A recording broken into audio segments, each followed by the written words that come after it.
Let me show you how we can disable TalkBack on Samsung Galaxy A37. But before I do so, I need to also mention how we can navigate on this phone when TalkBack is enabled, because with TalkBack, the navigation is altered no matter if you use gestures or buttons for navigation.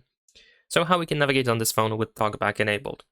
If you have anything that is selectable, whether it is a button, switcher, option, whatever it is, in order to choose it, first we need to tap on it in order to select it. So as you can see here, we have this highlight. And then we can double tap on this screen pretty much anywhere in order to confirm our selected option. So this also includes 3 buttons that we have at the bottom of the screen. If you use 3 buttons for navigation, you tap on that button that you want to use and then double tap in order to confirm your choice.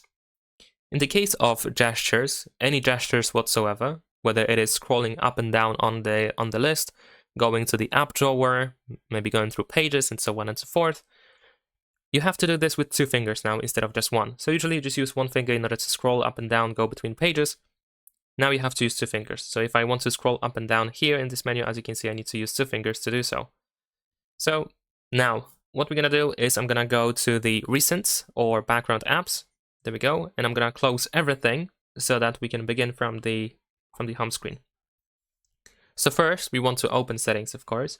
And I'm gonna go to the app drawer. So I'm gonna use 2 fingers to swipe up to open the app drawer. And then here we're gonna tap on the settings button and then we're gonna double tap. There we go. Now here we need to scroll down. So like I said, we need to use 2 fingers to scroll down. There we go. We need to select accessibility. We want to tap on it and then double tap. Then we're gonna tap on a TalkBack option, double tap. There we go. Tap on the switcher here at the top and then double tap.